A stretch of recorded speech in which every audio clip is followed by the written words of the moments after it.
Hey guys, this is Exploding Jellyfish, and today I thought I would literally just talk about stuff. Just thoughts that run through my head that I want to talk about, questions I have, and other stuff.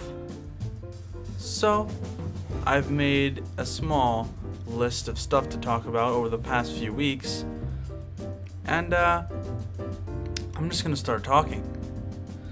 So, first, this starts a story. Most of people who have been through school, in general, ever since elementary school, we've been taught the order of operations known as PEMDAS or PEMDAS, and acronym? I think that's the word.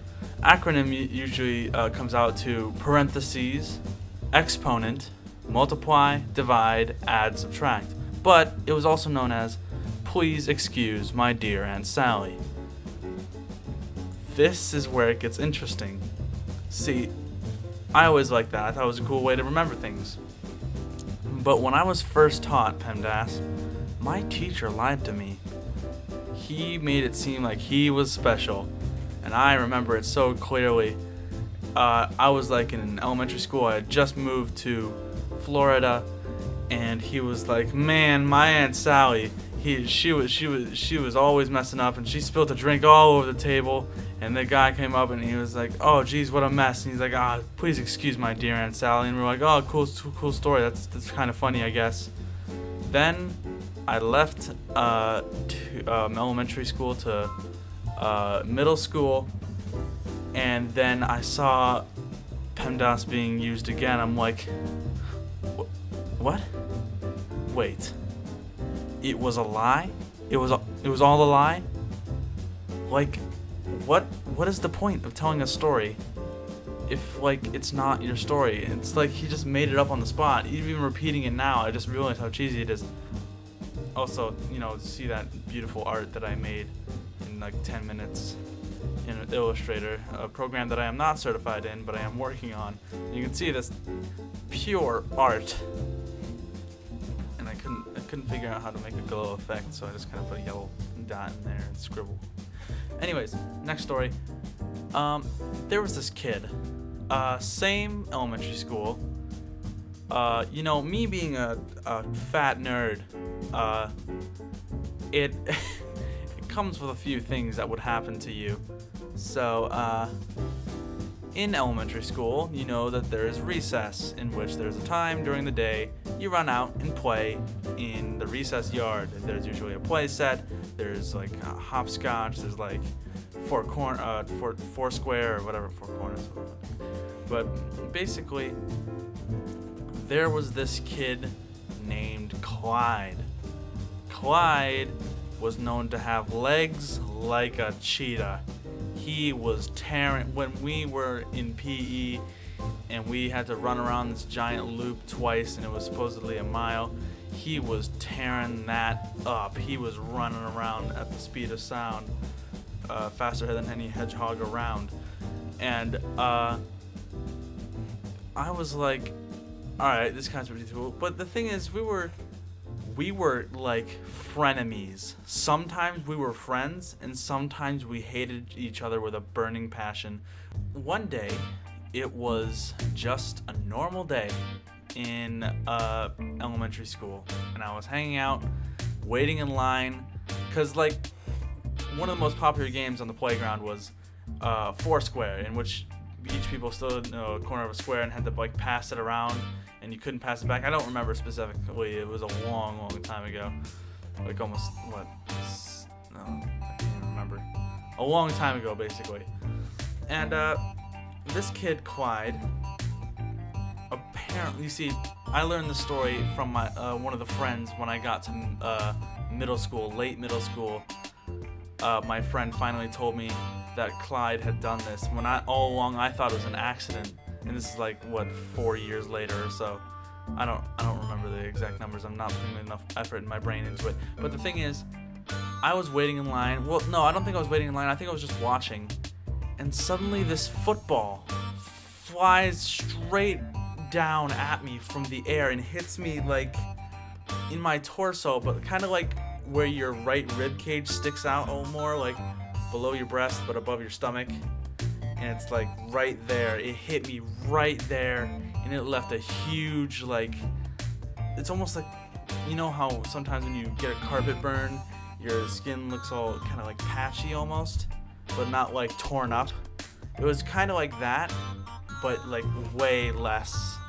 It wasn't as painful as it was annoying, and so I just thought it was an accident. I went to the nurse's office and I was bleeding just a little, and got a band-aid on it because I was a fucking pussy back then. I cried about everything, but I was like, okay, just your everyday accident. And later, much later in my life, when I was in middle school, I had a friend named Christian who also knew Clyde. And I was talking to him and was like, remember that day I got hit by a football? And he goes, oh yeah, Clyde did that. I'm like, what? Yeah, Clyde like was aiming straight for you. I'm like, what? Oh my god. If I see him again, I'm about to slap him. And this is where it gets, shows how much I will not follow my word when I say I'm gonna slap someone in middle school, is at the end of last year, just last year, I see this badass kid come in with awesome dreads, and he sits down. It was like an advisory thing, so we're winding down the year and doing our exams. And I sit down, and this kid sits down, and the teachers call and roll, and I say, and he's like, Corbin, I'm like, here. And then this kid in front of me turns around and goes, Corbin? Can I see your ID? Because you look and sound familiar. I'm like, alright, here. And then he goes, dude, it's me, Clyde. And I'm like, oh shit. God. And at that moment, just all the memories came flooding back. I'm like, I need to slap you now. But I didn't, of course. He's a chill dude now. But like back then, he was like the kid of the school. But so we were sometimes friends, sometimes enemies. Like there was a time where in which I think it was like the second to last year of middle school, which probably caused everyone to get scared of me, because I was a very sensitive kid, and I was in the lunchroom, and Clyde kept flicking stuff at me, and I walked back, threw my pencil back at him, and then he threw it back and hit me in the back of the neck. In a blind rage, I said some things that I shouldn't have, basically.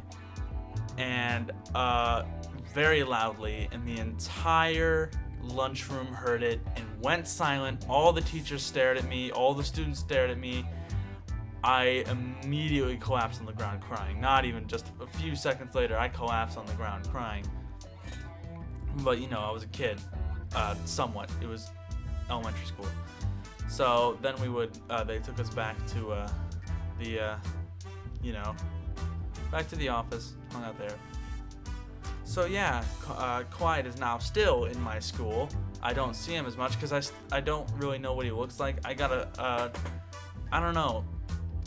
I only saw him once and then a few times in the hallways, but I don't know. There's a lot of people that can sometimes look familiar. Like I got these two Joshes mixed up once. But well, not two Joshes, two people that looked like one Josh, but you know what I mean. There's sometimes in school when it's a huge crowd of like 1,200 people, you can get people mixed up. But anyways, on to my next story. Completely off topic. Onyx. He is a Pokemon. Onyx is a Pokemon in Pokemon. And I don't know why I had this thought, but I was looking at the Pokemon Palo Sand, which is a sand castle, and then there's like another Pokemon before that is just like a pile of sand, and it's got a ghost in it. And this is just a quick thought, is like, if erosion applies and Onyx is a rock Pokemon, over time, wouldn't he erode down into Palossand, therefore giving that pile of sand a soul because it is Onyx? Just a thing to think about. Anyways, next thing up. I marked this as milk first ? So I was literally thinking of this when I was pouring myself a bowl of cereal, and of course I put the cereal in first and then the milk in after. It's like, duh, that is nature right there. But then I thought, why would you put the cereal in first? Sure, there would be more food in the bowl, but then when you pour the milk in, it like overflows or would go everywhere. So I thought, like, why not put the milk first so then you don't have to deal with that overflowing? I don't know, it's just a thought I have. I know it sounds like alien stuff right now, pouring milk first. My God, who does that? But yeah. And then my next topic is ports to Switch. Video games that should be ported to Switch. I don't have a specific list here, but I'm gonna try and think of some. Probably, I think definitely Mario Maker should be ported to Switch. I think that would be fun, but then again, there's no stylus, so it'd be difficult to play with. But yeah, I don't know if this is true, but I heard the rumor that the game Toontown Corporate Clash, the fan game of Toontown Online, might be putting on the Switch, which would be awesome, because then I can play Toontown on my Switch, but I would need internet, so I don't know if that's true. That was just a pure rumor. I'm just remembering this now. I had a game called The Blob. I think that was called, that's what it was called, The Blob. It was basically this Wii game in which you were a blob character and the whole world was drained from its color and you just had to repaint everything. Now, I don't remember it that well, but I remember I enjoyed it quite thoroughly, and I saw coming soon on the Switch store that The Blob 2 is coming out, and now I'm kind of hyped to do that. Also, Super Mario Galaxy 3, I hope that is a game that is made on the Switch. And another thing in general is, where is our new 2D Mario game? I mean, I know people were really hyped about Super Smash Brothers. Some people, especially one person I know, you know who you are if you're watching this, thinks that Smash was so good, that direct, that it won E3. I personally do not agree with this. I personally think Bethesda won this E3 because they had a lot more hype shit. Nintendo, they did rapid fire indie and some AAA games and a few ports, and then a half hour to 45 minutes of Super Smash Brothers. While all of us are like, any announcements on the new Pokemon RPG? Any announcements on a new 2D Mario game? It's maybe some updates on Yoshi. Anything? Or Pokemon Let's Go Pikachu? Any new trailers? And we didn't really get any. I mean, there was a few things. There's a few things I'm pretty hyped for, but none that stand out enough that I can think of right now. My next topic is going to be game design and cool hentai dude. You know, just saying that aloud, you are probably very confused and thinking, what does this person do? Nothing innocent. Alright, so I have a game design class. I go there every other day, or every other day in school. And I am in Game Design 3, in which I am going to be focusing mainly on C#, and then eventually getting into some Unity, and the second half of the year, the second half of third quarter, and then through the rest of the year, we're going to be focusing on VR, which is going to be really awesome. And as my teacher says, testing some VR games, quote unquote, which is going to be awesome. But you're probably wondering about the cool hentai dude thing. So this kid that sits next to me, his name is Seb. I'm just going to call him Seb. Don't ask.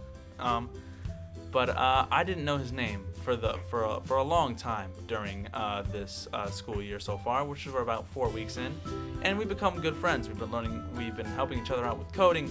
We've been sharing memes. He put Donald Trump's face into some corn, and it was hilarious because because Obama was eating it. But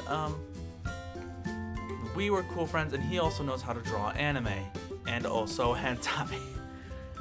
And so my friend Joe, I'm just gonna call him Joe, don't ask, and he had some schedule troubles, and he was finally switched in, and I didn't know the Seb's name at first, so I just knew he was a cool dude, and he made hentai and anime, mainly anime, but also knew how to draw hentai. When he was scrolling through those pages, I saw a few asses hanging out, but basically I said, "What's up, Joe? This is my friend, cool hentai dude," and they just burst out laughing, and now he's just known as cool hentai dude. Of course, I didn't, and the thing is, I felt bad because I didn't know his name until like yesterday. That is when I learned his name yesterday, and it's been 2 weeks since I had called him cool hentai dude. And so I think that's just his name in the classroom now, which, I mean, that's cool. I mean, he's proud of it. And, I mean, it should be. Hentai's some pretty cool shit. I mean, I gotta be honest. But anyways, on to our next topic, Doctor Who loopholes. Now, if you couldn't tell by the horribly drawn TARDIS on your screen, I am a Whovian. I have at least 3 TARDISes in this room, one there, and the 3D printed one is in the other room. I love Doctor Who like it is a religion, and I've been watching through a few episodes recently, and I've been noticing a few loopholes, things that don't make sense in some of the episodes. Like, for instance, in the episode Hyde with Matt Smith and why can't I remember her name? Jenna Coleman, I think is her name. The Doctor and Clara, the 11th Doctor, they are in an old house and with a ghost. It's one of my favorite episodes, but now that I watched it a few times over, it seems pretty broken in a lot of places. So, like, when the Doctor jumps into there, he is in a rush, and he finds the girl who is trapped in the alternate dimension, who's been reaching across by being like a ghost, and he's like, "Yo, there's no time, let's go. We only have like a minute or 2," and then 10 minutes later, they're still like in a house, and the girl gets saved. The portal is open, and she makes it through, and they do an awesome transition in which the door closes because the psychic from the other dimension makes an echo house in this echo universe that is collapsing. And it hurts too much, and she breaks the link as the girl finally makes it through, the ghost girl, while the Doctor is still trapped, and the door closes, and he's still in the echo house. But he was using his bow tie to tie open the door, and this is an awesome scene. He turns around and looks around the house. It's like very almost eerily lit. It looks lit and like perfectly brightened. Not lit and like that's lit, fam, but like light. Like it looks well lit and almost too perfect, in which it's eerie, and I'm getting goosebumps right now. But like he turns around and it's silent, and then he takes a step forward, and then he's in the forest. Like, as his foot touches the ground, he's in the forest, and he turns around, the house is completely gone, and he's trapped in this dark forest with a strange, very fast, very terrifying creature in there. But yeah, that was just one of the cool parts. But it was said multiple times throughout the episode that, even the TARDIS said it itself, that if it went into that parallel dimension, it would die within like 20 seconds. Here's proof. You have to help the Doctor. The Doctor is in the pocket universe. You can enter the pocket universe. The entropy would drain the energy from my heart. In 4 seconds, I'll be stranded. In 10, I'll be dead. You're talking, but all I can hear is meh, meh, meh, meh, meh. Come on, let's go! And basically, like, then later, not only does the TARDIS go in for a whopping like 40 seconds, get the Doctor, and then take another 40 seconds to fly back out, because when it goes down to catch the Doctor, it makes a pass, which is at least 10 to 15 seconds, and then makes another pass. I mean, I guess this isn't much of a loophole as it is stretching time, but the thing is, the TARDIS was fussing and wouldn't let Clara in to go because it knew it would die. And like, they're making a big deal about this death. And there's a lot of things in the episodes that don't make sense, but I'm gonna finish this thought first. And then the TARDIS goes in again later when the Doctor understands that the creepy creature in the forest is just trying to get back with its other mate, which is in the other world. So he jumps in, and then the TARDIS goes in again. Now, making sense, the TARDIS would probably had a lot of the energy or slash fuel drained from the first one and barely made it out. But no, it flies in, gets both the creature and the Doctor, and flies out safely, I presume, because, I mean, it goes on to the next episode, which I think is Journey to the Center of the TARDIS, weirdly enough. Another strange plot hole in this episode of Hyde is there's a few pointless bits, like when they were exploring the house. Like, that whole scene was unneeded. They just walked around. I think they just did it to split up the characters, because the two paranormal investigators were just hanging out in the room while they just explored the house. And then they came to the heart of the house, which was the music room, and the Doctor found a cold spot, drew a circle, and that's it. I guess, now that I think about it, it does come in later because that's where the portal will open, but still, why wouldn't it? Earlier, the strange mirror that opens the portal was in the other room. Why didn't it open there if it would appear there? Why did it have to appear in the music room just because there was a cold spot, when it could have easily opened there with all the equipment in which they could actually, you know, go through and record, possibly, the information. We're gonna get to the next thing, which is family-friendly YouTube. Now, YouTube is a program, or a platform, sorry, in which you are on right now. Hence why you are watching this video, or how you are watching this video, per se. And YouTube is trying to make YouTube a family-friendly place. And I just find that stupid. I mean, YouTube should be a place where you are free to express yourself in any way, and the user should be careful of what they find. They should add like parental options, and they have safe search. So there shouldn't, or if they don't, I don't think that they have YouTube Kids. That's right, they have YouTube Kids made specifically for kids. So why are they trying to make it more family friendly? And they're like, oh, it's just will greatly affect everything and make everything better. No, it's just gonna piss everyone off. People are just gonna want to do it more. This is the internet we're talking about.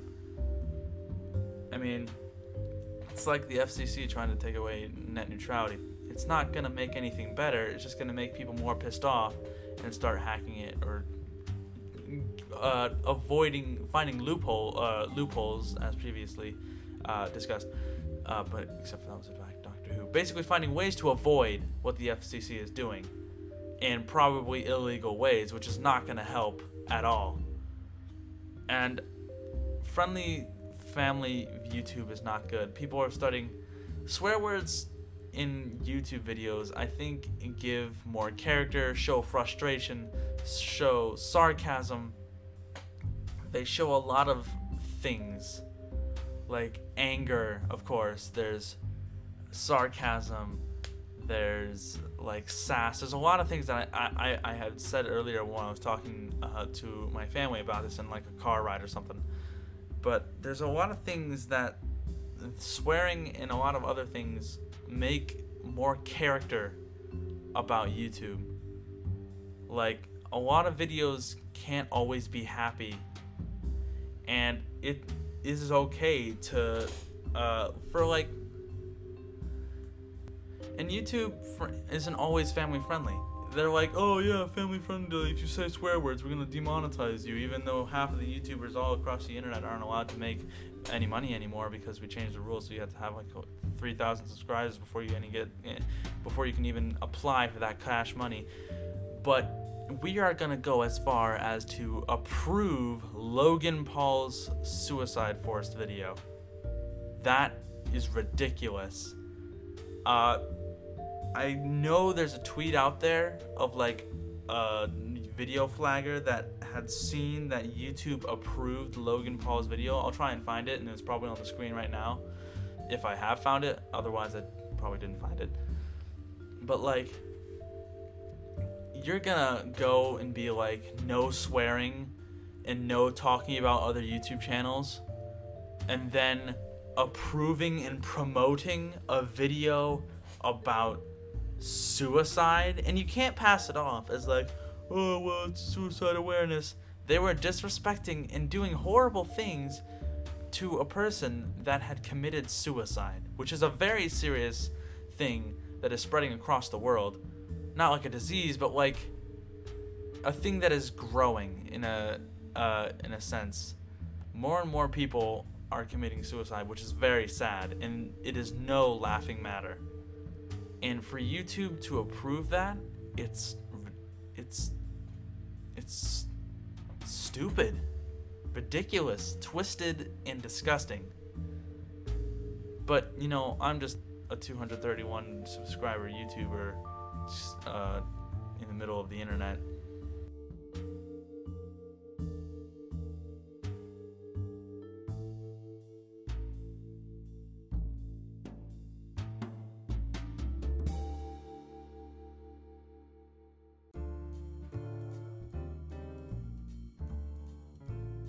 It's like that Sea of Thieves meme goes. The ship is YouTube, and they're like, Captain! Yeah? Look! And then the giant ship is demonetization. Wow, shit! You see, like, even stuff like that, it makes it more comedic. It makes it more fun, and like, to express things. Like, I'm even like laughing, like I'm trying to hold back my laughter right now thinking about those hilarious memes about Sea of Thieves, which I also bought recently, and I was like, oh, this is gonna be fun. And then I just like fired it up today, and this is what I'm gonna do in my next topic. I'm just rolling right into it. I had a bunch of trouble getting Sea of Thieves to open because I was still stuck with my account from my Microsoft family settings. Now, long ago, about 7-8 years ago, when I had just moved to Minnesota, no, not Minnesota, Florida, that's where I lived before, I had been given an Xbox 360 from my uncle because he didn't need it anymore. And along with like Hitman, something, I forget the name, and then Halo 4, and then I got Minecraft and a few other games. And I think my Xbox, nope, that's my other house. My Nintendo 64 is sitting up there. But like in one of my closets at my mom's house, I have a Xbox 360 just gathering dust and probably doesn't work anymore for all I know. But basically, I got Sea of Thieves on my PC, and long ago, I had an account called Minecraft Cows 12. I was 10. Don't judge me. I had been given the name like something stupid, and I was like, all right, well, I'll change it to Minecraft Cows 12. I think it was actually 12 at the time. That would make sense, because that's why I put 12 in the end. And I like Minecraft. I love the graphic with the cow because it was one of the most common animals in Minecraft, and that's what I named myself. And now, back then, I was under the parental account that would take care and restrict me from doing things. And I tried to play Sea of Thieves like not even 10 minutes before I started recording this. And it was like you must ask your dad to buy this game. I'm like, I got $60 in my account. Like, you gotta ask, and you just click ask, and then it sends my dad an email. I gotta go out there and be like, yo, Dad, you got an email? And he goes, got it. Apply, approve, allow. I come back in, and it's like, all right, cool, you're logged in. And then it downloads for a long ass time. And then I start up the game, and it's like, log in. I'm like, all right, type everything in. And he goes, you must ask your dad to play. No, it's like, no, it says, you are not, your current parental controls don't allow you to play on multiplayer games. I'm like, what the fuck? Which shows you how long it's been since I've used Microsoft Store or any of Xbox games ever. And I was like, okay, change settings, and it's like, you must ask your dad to change it. Oh my god! And I walk out and I'm like, Dad, can you change these settings? And then he sets everything to allow except for the setting where Microsoft gets my information, which I am actually happy about because I do not want Microsoft looking over my personal information. And so I come back and I'm like, alright, cool. Everything is set up. But I don't want the stupid name of Minecraft Cows 2012 anymore. And it's been, what, 6 years? 7 years, I think. 7, yeah. And I'm like, alright, well, it's been 7 years. I should be able to change my gamer tag, right? Types in EXP Jellyfish because there's a limit of 15 characters. Instead of exploding jellyfish, I just put EXP Jellyfish. Hit enter, and it's like, you must ask your. Oh my god! I hit send, and I go out. My dad's like, it says you want to buy this for $10. I'm like, what? And it's like, yeah, you want to change your gamer tag for $10. I'm like, doesn't Microsoft already get enough money from like the 10 franchises that it has, and their whole OS system, and Xbox, and like Minecraft, which is really reeling in the money, and everything else that they have, and they charge for username changes? Meanwhile, here on Discord, I can just like go into Discord, user settings. I can go into my Discord, user settings, edit, change my name to EXP Jellyfish, hit save, done. New tag with the number on the end. And I can do that with like Battle.net as well. Battle.net, a whole launcher full of different games, and I can change my Battle.net, my battle tag there. And all I just have to do is tell my friends that I changed my name, and they're like, alright, cool. And then, not only that, but on Discord you can just go in again, and then go, Corby the Time Lord, my last username, and type in my password, and then save, done. You can do 2 name changes in like 12 hours, I'm pretty sure. So, that's that. And I'm like, but why? Why would you do any of that? It's like John Tron says. But why? Why would you do that? Why would you do any of that? And I think that's all for today. I've gone through my whole list. I'm going to delete this all. And I'm going to start a new list for the next time I do this, because this is fun. I like talking about random stuff. And I hope you guys enjoyed it too, and my horrible art in the lower right corner. But yeah, I'll see you guys next time. I hope you enjoyed. Bye-bye.